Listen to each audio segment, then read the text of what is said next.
Okay, here you go. We're recording it now. Today is September 9, 2021. And here how we are going to do the exams. Spelled out here.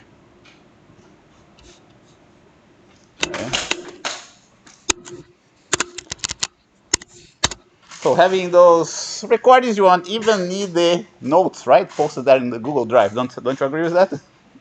If I, document everything with the videos, you might not even need the notes posted there. But keep in mind that that reading a material, a documented material, is far more efficient than watching a video of that material. Okay, keep that in mind. Okay, so we can absorb far more information far more quickly reading something than watching the video of that material. Okay, add the dates of the exam. There will be no lab meetings, and I will make up, and we will make, not I, but we, right? We will make up the lecture material in the following lab. For instance, if the exam is on Tuesday, there will be no Tuesday lab meeting. And to make up for the last lecture, I will cover the lecture material on the following Thursday. Okay? If the exam on Tuesday, I'll cover the materials on the Thursday lab. On the following Thursday lab.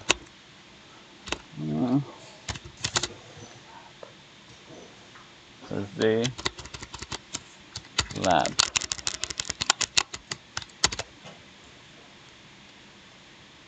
I'm posting my YouTube channel. Let's do this way. Now let's get the PowerPoint.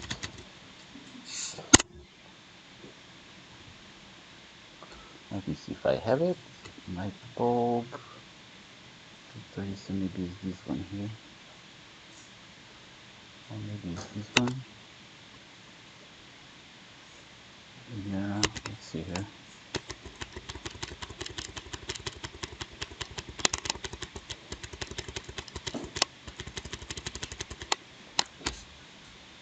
It might show.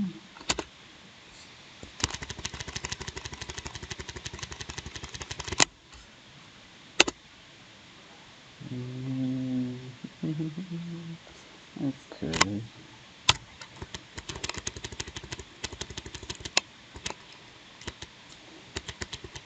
We covered that. Okay, here we go. Okay, now we're gonna do that here. Now we're going to do free fall. That's what I'm gonna do now. Okay, so what you have to know. You have to know that a free fall motion is a uniformly accelerated motion with an acceleration of 10 meters per second square, approximately 10 meters per second square. If you want to be picky, you use 9.8. But it's much quicker, much easier to use 10 meters per second square in your calculations, right? It was Galileo Galilei who found out how the motion was uniformly accelerated. According to some documentation that I saw, Leonardo da Vinci himself studied this type of motion as well, but he didn't get it right. It was Galileo Galilei who managed to get it right. He performed a series of experiments, not in free fall, but with an inclined plane. And then he extrapolated the results of the inclined plane to that of a free fall. Okay? What he learned with the motion of an object in an inclined plane, he extrapolated that to a motion in free fall. And that's how it looks like. You start, let's say, one type of problem that you might see is an object being released from a given height, okay, at time t equal to 0, initial release mean initial velocity is equal to 0. Okay, and as time goes by, it accelerates. And here is the motion diagram of this object.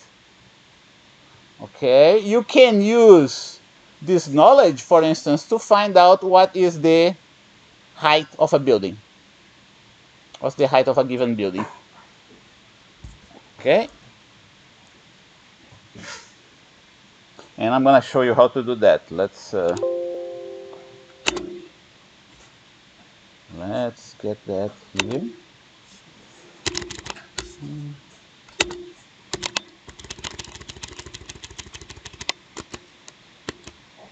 Yeah. Okay, that's the one, right? Here you go.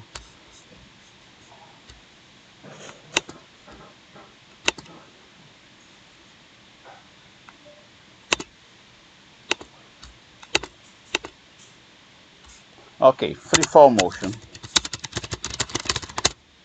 Free-fall motion. Example. Free-fall motion. What we know, free-fall motion is an object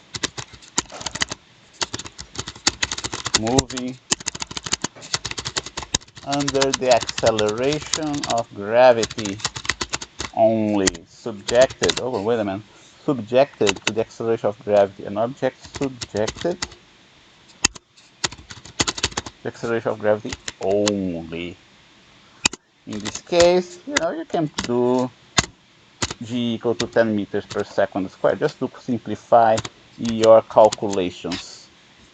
It helps you, since if you work with 10 meters per second squared, it's easier to do mental calculations, okay? Free-fall motion, okay. So, one application. Okay, so free-fall motion, right? Equations of motion, or write the equation of motion. Write the equation of motion for this type of object, okay? With an initial height of h. With initial released equation of this type of object released from rest from an initial height h, like that, and then solution. Okay, going back to my, I'm gonna get rid of that. Here we go. Let's see what else can we do here. No, I want to clean this one. Close it. Okay, good. Now I can switch back and forth. And how do we do this problem? How do we solve this problem? Okay, so you gotta set up your x and y axis. In this case here, always, because the motion is one dimensional, you need only one axis. And the vertical axis here, I call it x axis. There's no need to put horizontal axis here because the motion of the object is only in the vertical direction. Okay? So, because the axis is going upwards, and in this case the object is being accelerated downwards, when you write down your equation of motion, the acceleration is going to have a negative sign.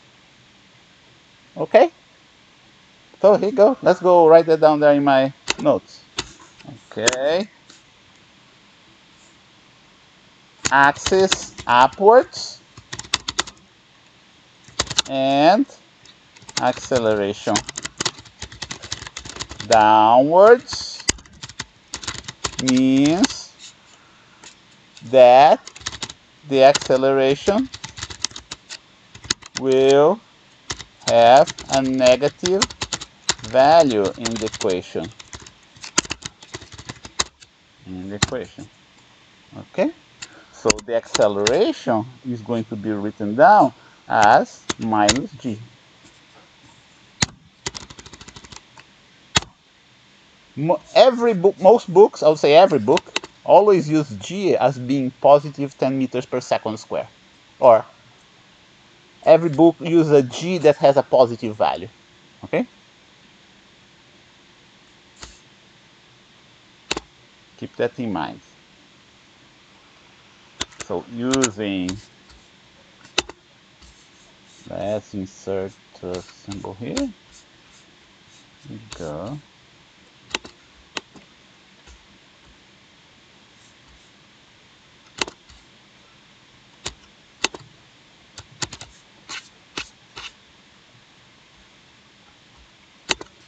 the equation of motion is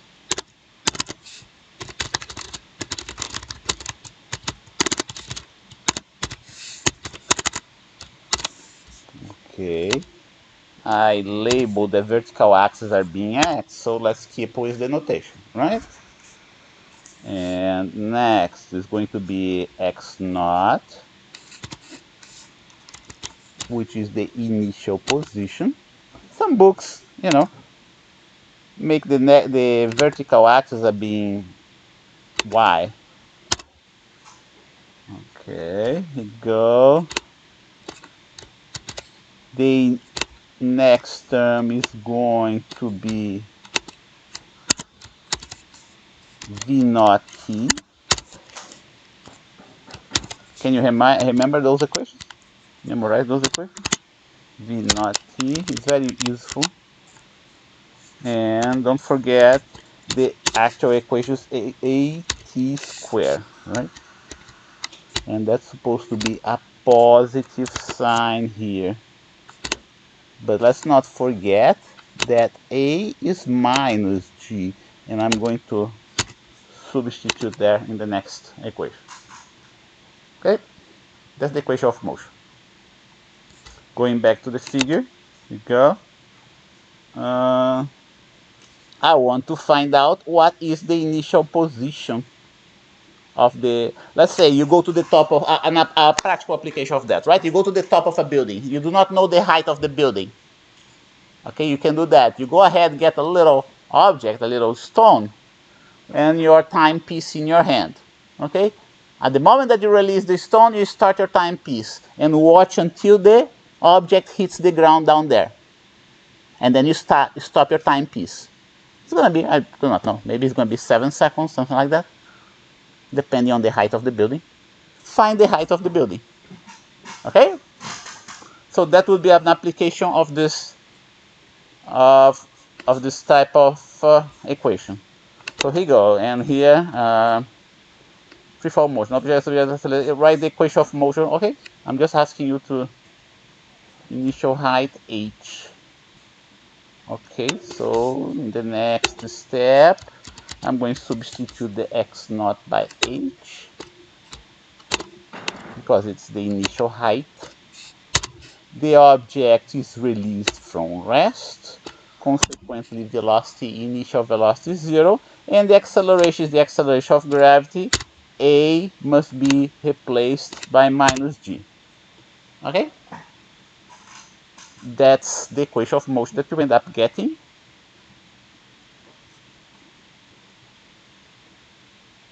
The origin of your x-axis is at the ground. Here you go. Here at the ground. Here is the x naught equal to h. Is that big enough for you folks to see there in the back, or too small? Is that okay? Okay, good. So that's the equation of motion, and then the next, next one, next example, example 1. Example 2.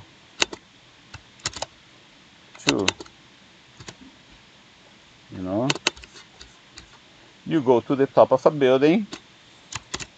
You go to the top of a building and release an object from the top, release an object from the top,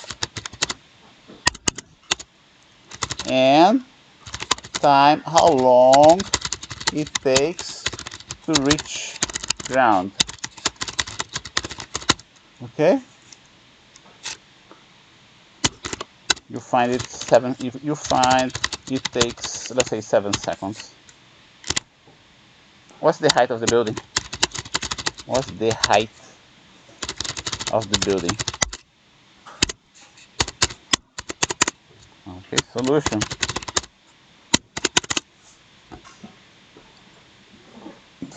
Okay. So we go back to the drawing that we have right here. Here you go. Initial position here is at an unknown height. The particle is accelerating downwards. And at time t equal to 7 seconds, it impacts the ground. at time t equal to 7 seconds also correspond to a position equal to 0. Okay? Make sense? Okay, initial position is an unknown height. You know the initial velocity because you're releasing it from rest. Final position is the ground. You know the final position. You know how long it takes to get there to the ground, and you want to find the height. Okay? That's an application of physics equations to a practical problem. Let's do that. Here you go. Final position is x. You know, I'm gonna put it like that. I'm gonna twice from the drawing. You know, is 0. That's what you know that. You also know that t is 7 seconds. You know, and the idea here is to find h.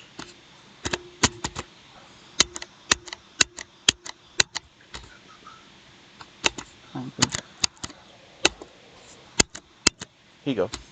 That's the idea.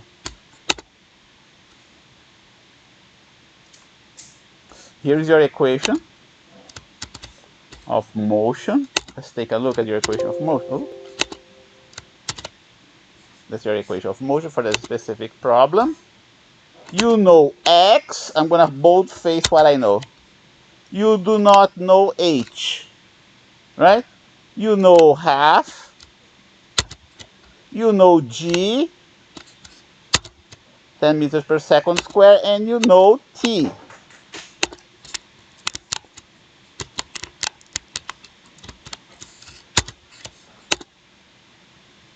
We have one equation for one unknown. When the number of equations is equal to the number of unknowns, you in principle, in general, not all the time, you can solve your problem. Right? That's what you learned in math. Okay, so we can solve this problem for h. Let's do that. You know, now I'm gonna use a software that I like to use because it's gonna go quicker, okay? It's Algebraic Manipulator software. I have been using this software since I was there at NASA back in the 1990.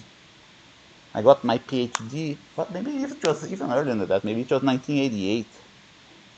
You know, we have a good project going on there. They have lots of money, and I was able to buy all sorts of software. That was one of the software that I bought because I used to deal with very large equations, and it was not practical to do the solution of the equations by hand, right? Or in the way that I'm doing right now with the Word. But this one is a algebraic manipulator software. They have those things out there.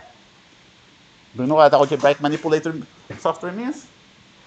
It's a software that can solve equations for you in a symbolic fashion, not numeric fashion.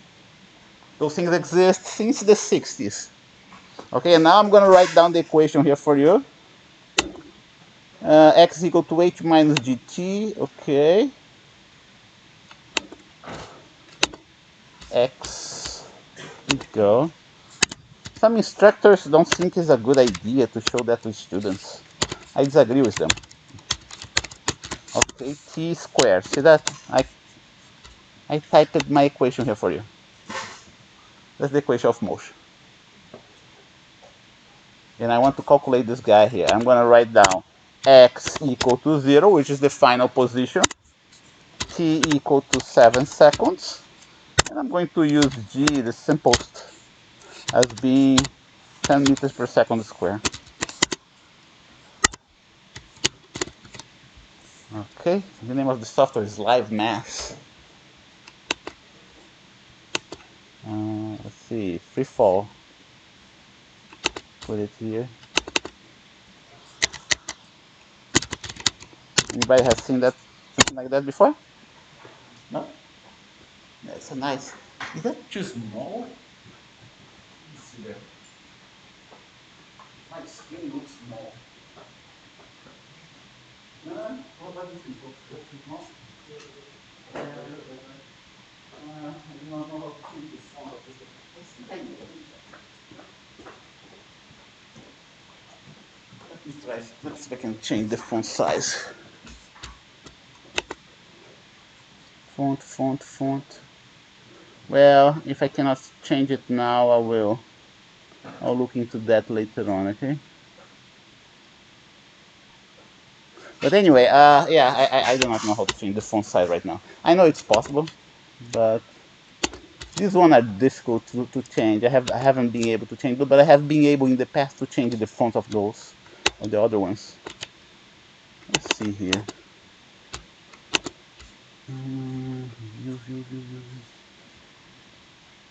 Example, notebook, palettes, state procedure, comment, preference. Yeah. Okay, I'll find out. Okay, next time I will see if I can do that. So here you go. I'm going to substitute one by one. I like the values, the numerical values. I always like to put that in a single row. Here you go. Now I substitute x right in here as a variable. Actually, I'm going to put this one as a constant. Okay, seconds is going to be a constant as well. Okay, good. I substitute for x. Now I'm going to substitute for g. Okay, and now I'm going to substitute for 7. Make sense? Okay, now I'm going to expand. Here you go. And I solve for h. Here you go, 245 meters. Okay, is that a tall building, 245 meters? 45 meters, 600 feet, 700 feet maybe? Okay, yeah, 750 feet. So that we are, neglecting air friction. And now I'm gonna copy that and paste there in my notes.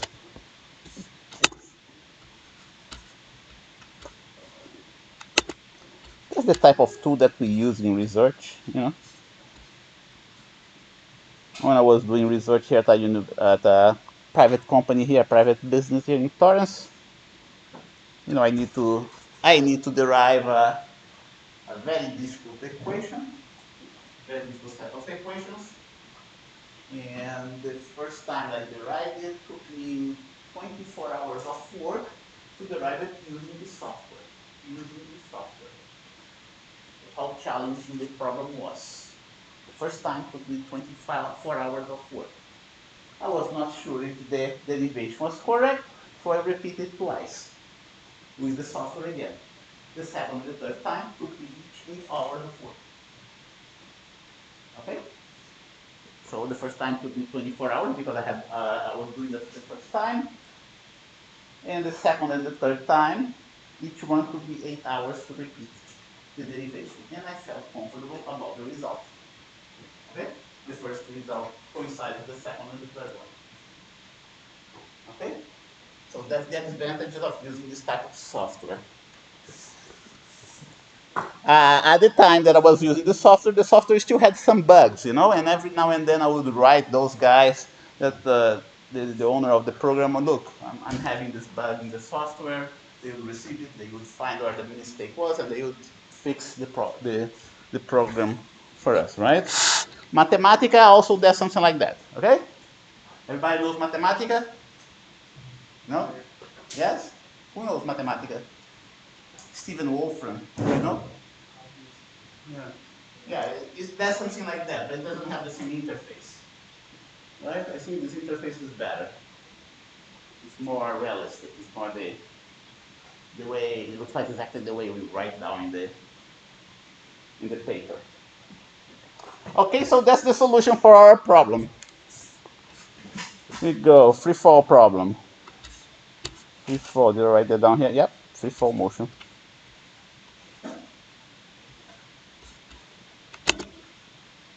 Physics notes. Here we go. What about this one here? Another example? No, that's the one. Here you go. That's what I did. That's in my notes. Here is a problem of intercept. Let me see here how's that. Okay, that's another. There's a problem of interception. Okay, so it's a little bit more complicated than what I did before. One stone is released at one time, another stone is released at another time. You might want to try to do that at home to get good at those problems, okay? A stone released from a building of height h at a later instant of time t1 and before the first stone reaches the ground. A second stone is thrown downwards at initial velocity naught. If the second stone were to reach the ground at the same time as the first one, what would be its initial velocity v naught, okay? That's another type of problem, which is a intersection problem. It has the solution here for you. Let's see this one here. Oh, let's do this one. This one is gonna be our second lab. Something like that is gonna be our second lab, okay? Related to our lab. So I'm gonna do the drawing here for you.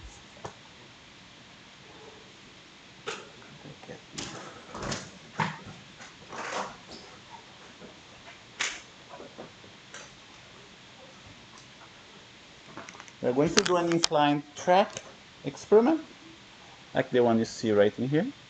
You go. And that was the type of experiment that Galileo was doing at his time. Okay, he didn't have the same equipment that we have today. Okay, but he was still successful. So we have this cart that is sliding along this track frictionlessly. And it's possible to do that with the equipment that we have upstairs. What is the acceleration of this cart? Okay? What is the acceleration? Find A.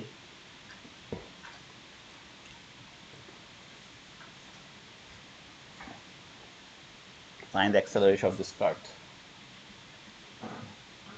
Let me see if I can switch.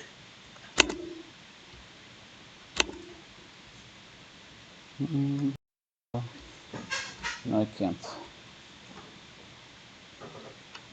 Okay. So how do we solve this problem? Okay, we use an axis parallel to the surface of the cart, of the track, parallel to the surface of the track. I'll call that x. It's not a horizontal axis, it has a little. You can do that in physics, provided it makes sense. And you can use also another axis, y-axis. The axis must be perpendicular to each other. I'm putting my origin right in here. Let's put the origin right in here. Okay? And I want to find out what's the acceleration of this cart. Remember, the acceleration of gravity is downwards, right? Go.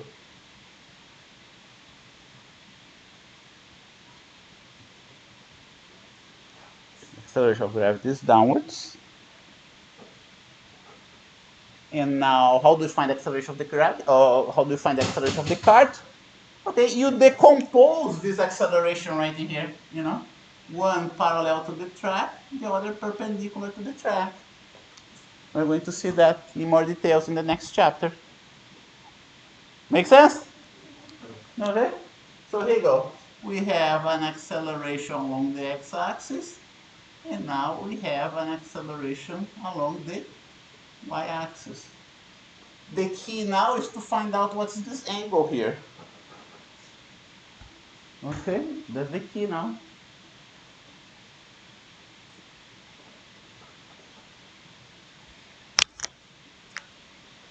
It's very difficult to picture that when you first see that. But then after lots of practice, you master it. Right, I'm gonna put in different colors. Go. red,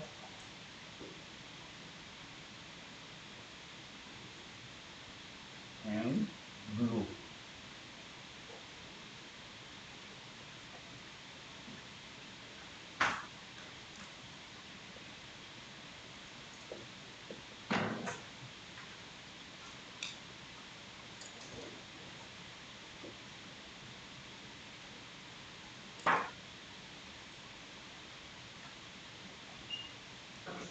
Okay.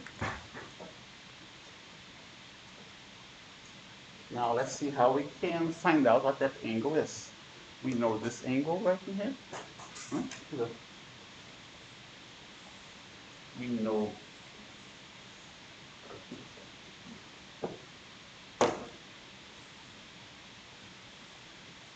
this angle right in here. Here is the acceleration of gravity.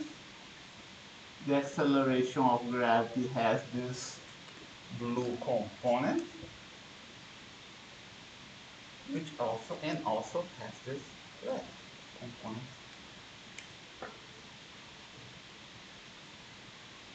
Okay.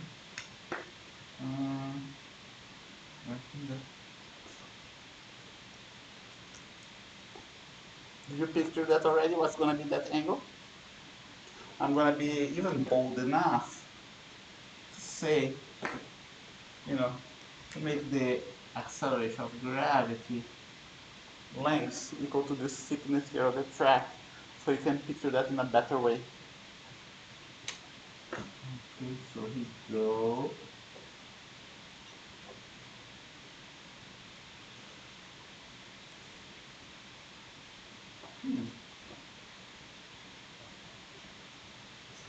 It's not good, is it? Let me see if I have a PowerPoint here.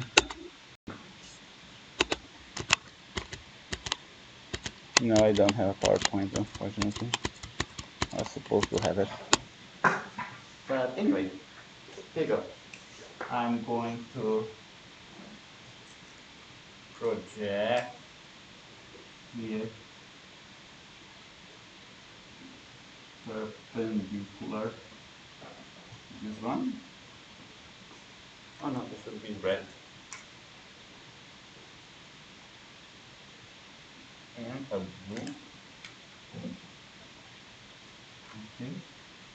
A sub x, A sub y. It's going to be like that. I'm going to reorient this guy. Okay. That's G. That's A sub x. That's A sub y. This angle here is theta. What's going to be this angle right here? If this angle is theta, what's going to be this angle right in here? Theta? Yeah. Theta minus 90. Yeah, all the way around. Oh, 90 minus theta. Minus 90 minus theta. Right? Here you go. There's a right angle triangle, right? See that? Theta, 90, and 90 minus theta, right? So that's what it is. 90 minus theta. And consequently, this angle here is going to be theta, right?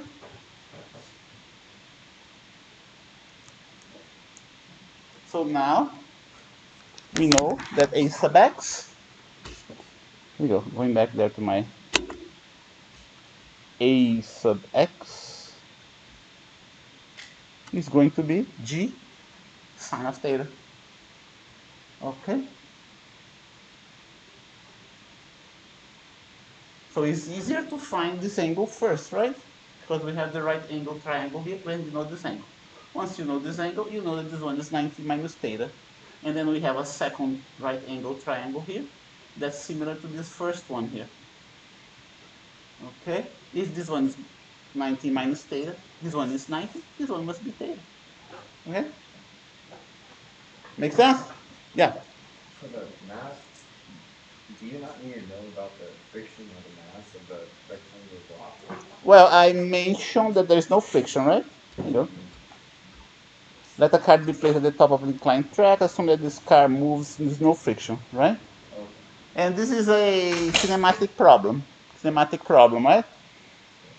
And all I had to do is to decompose the acceleration. It doesn't depend on the mass. It would be dependent on the mass if there was some drag, air drag in there, but I'm neglecting air drag. Okay, and also friction. If there was friction, that would be dependent on the mass as well. But since there is no friction, since there is no air drag, then it's not dependent on the mass. Okay, so that's the acceleration. And again, we're going to do an experiment like that. What time is that? 15 more minutes to go. Let's take a little break. Let's see.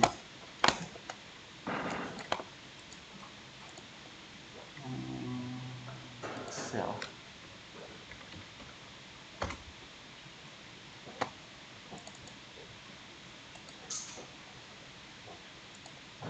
Attendance. Today is the 9th. Daniel Abraham. Okay. Mario Acevedo Jimenez. Okay. Harun Atif. Musa Atif. Genesis Bell. Okay. Jennifer Camarillo. And outside. Okay. Vincent D'Aloisio. Robert Faust. Pedro Flores. Lawrence Flores. Alexander Garcia. Good. Sung Ham. Brian Herrera.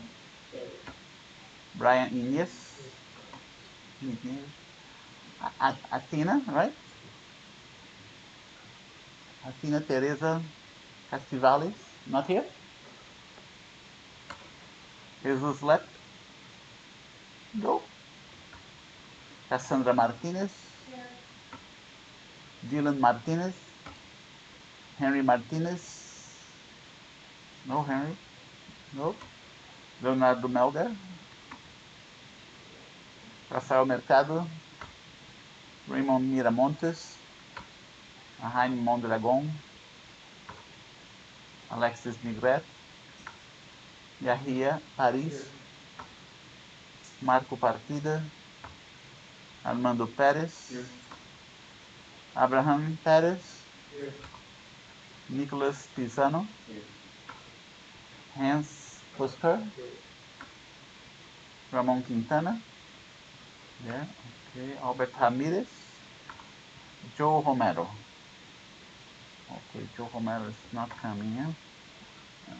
Just before his class meeting. Yeah. Ali, right? Yeah. Ali. Amna. David. Texon Paxley. Antonio Vega. Kenneth Villagomez. Patrick Villalobazov. Nolan Williams. Don't go yet. Let me count how many we have here. So I can be assured that I did it right. 36. 40 students are missing. Okay.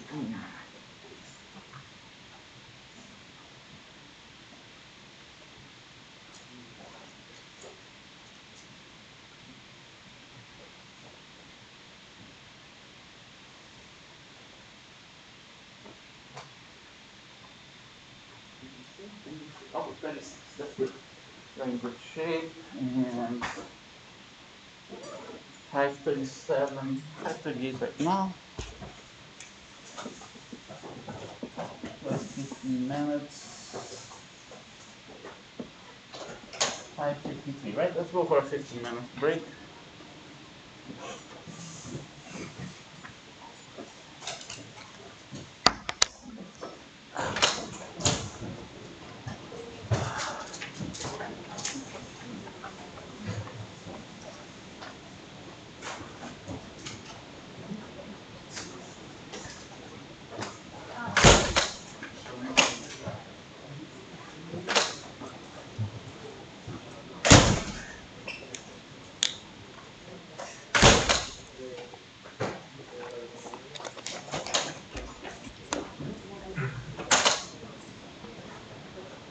So I have a question Yeah. about the lab.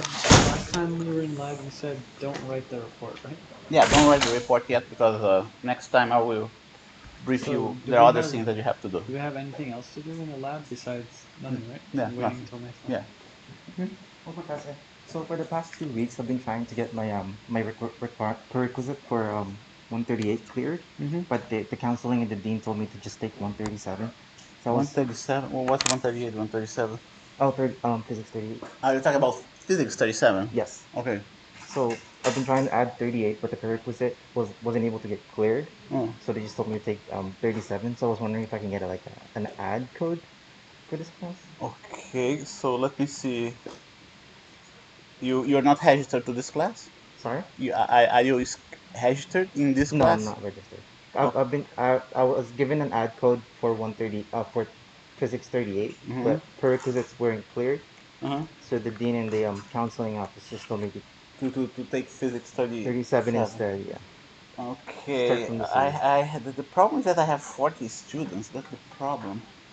Are you is it the first time you're here or you have Yes, been? first time. I've That's the been first time. attending 38 across the room. Okay, okay. Okay, so the first time you come here to this class, right? Yes. Okay. There is one student that looks like I'll have to drop him because he didn't come to any of the class meetings. Oh, yeah, there's Okay. a bunch of zeros. Yeah. So, let's check next time. Come by next time. Next time. The last registration is tomorrow, I think. Tomorrow. Yes, Well, I can give an ad code, okay, but I do not know if you'll be able to register because I still didn't drop this guy. I understand. Okay. And also, let's see, we have labs on Tuesday and Thursday. Okay. Okay, and you have to come to a lab that have 19 students. You cannot. It's gonna be either one or the other. I do not know which one. I have Okay. 19 students. One meeting is 20 students. The other meeting is 19 students. Make sure. Can you do it both on Tuesday and Thursday? Yes, that's fine. Okay, from 7 to 10. Yeah. Okay, I'm gonna give you an ad code. Okay. Hopefully you'll be able to add, but if this guy shows up, I don't think you'll be able to, okay? That's I fine. don't I think you'll understand. be able to take the course. Let's see here. Let me get one. Uh, uh,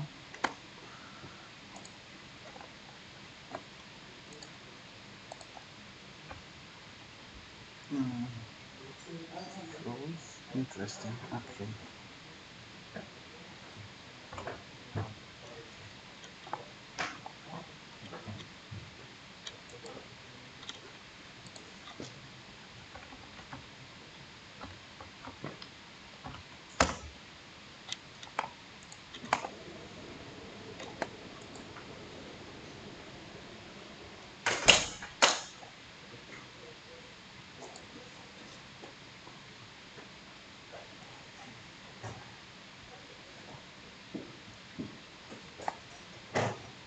Okay.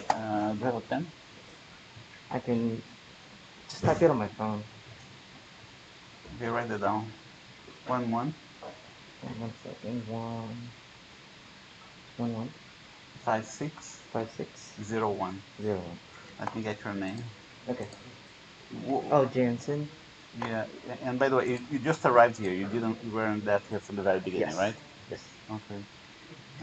Trying to add Jensen what? Marantan. MAR. MAR AN. AM TAN. T TAN. AM Marantan. Marantan. Jensen Yes. JANSEN. SEN. Okay, trying to add. Right. Trying to add. Okay. Okay, so you're there with Brian Gamble, right? Yes. Okay. Oh, do you 38 with Brian Gamble. Crawford? I know it's Crawford. Brian's teaching the lab. Okay, so see if you see which lab is available for you to add. Okay. It's gonna be either the Tuesday or the Thursday. I'll come in for the lab today too, just in case. No.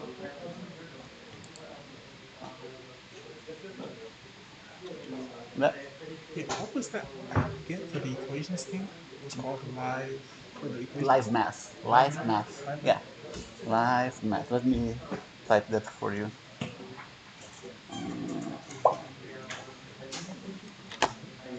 Is it a free? No, it's not free. You gotta pay for it.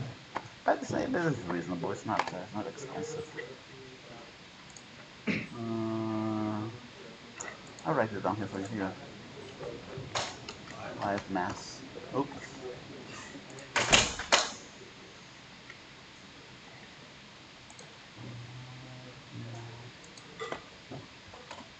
Okay, they had different names in the past, you know. They came up first as a theorist, then they changed the name to Math Live, then they changed to another name, and then they became finally Live Math. If you go to their website, livemath.com, right in here, see, livemath.com, and you can do all sorts of plots, you know.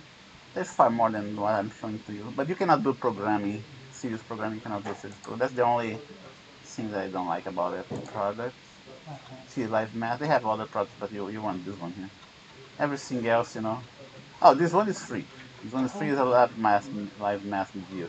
This one here is just like you know, equations, not calculate, but equations. That's the one. I believe for students, how much do they charge for students? Live math, that's the one. Student, but that's for 3 months, right? That's how much they charge. For 3 months only. But if you want for the rest of your life, it's not available time unlimited. See, they don't have a price for a student for unlimited time. Oh no, they do not. Yeah, for student they don't have unlimited. But that's how much I paid for individual. Thank you. Yeah, and let me see. And if you want additional activation, they give you, yeah, $20. Why they put $20 to $50? I don't know why they put $20 to $50. Maybe just because the licenses. Yeah, maybe that's what it is. Yeah. Let's see. Unlimited. That's just two included activities for choosing license category. Please. That's. I'm not gonna buy, of course. I just 199, right? Let me see. I put two additional activations, right? Included activations for choosing license category. Why have four? Doesn't make any sense. Huh? It looks like that when you buy one, you get two licenses. Yeah. $50 per. Would you like to purchase extra activations? Yeah, it's $50 per additional. Why do they have 20 there? Additional purchase items? Don't know. Yeah, if you want more than one, right? If you if you team up with more students, let's see, three more. What total? Oh, 150. See that? Why 150? Oh, that's additional. Okay, yeah, because it's $50 each one. Yeah. So Yeah, it's $50 150 additional. total So for. 199 plus 150. Yeah. Okay. So that's what happens. Yeah. So apparently it's $200 for two activations, and that's yeah, yeah, additional. Huh, interesting. They sell two activations. Huh. I didn't notice that. Time unlimited. I prefer the unlimited time. That I prefer. I prefer the unlimited time. Many students don't have unlimited, but if you want for they're short of money, right? Oh, for the lab today, what are we doing? What's that? For the lab today, what are we We're doing? gonna do measurements of spheres. Oh, okay. Like the Measurements. diameter, I think you said last time. I can't hear I you. think, oh, you said diameter last time? Yeah, diameter. Yeah. We're gonna measure the diameter of the spheres, and then you're gonna plot it. Okay.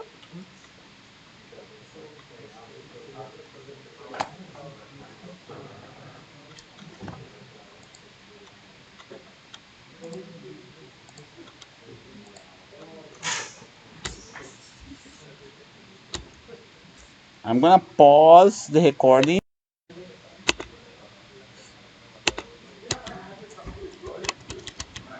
Okay.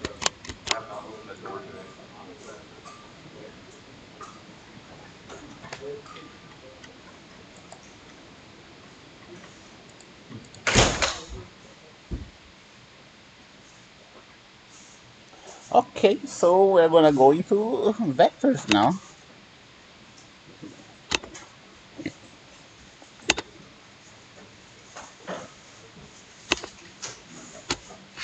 That's my notes. Next chapter is on vectors. Okay, so here you go.